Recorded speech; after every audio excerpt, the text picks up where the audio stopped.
Vừa đêm anh ở đâu để cạnh em nước phút được không? Người ta đã cùng ai chẳng yêu thương riêng em nữa rồi. Tự dưng tay buồn lay khi tưởng em vẫn đang nhiều đắm say. Thế mới như có ai hay chữ đời. Một chiếc xe đến đường quên, thấy mình em cô đơn buồn tên dưới phố.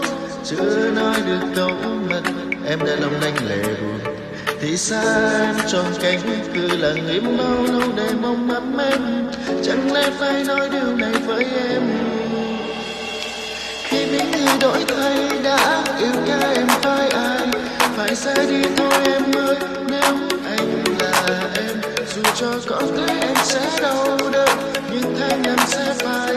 Còn hơn nếu nhau chỉ thấy cây đắng muôn đời. Hãy xa thôi người đó đi, hãy xa thôi người đó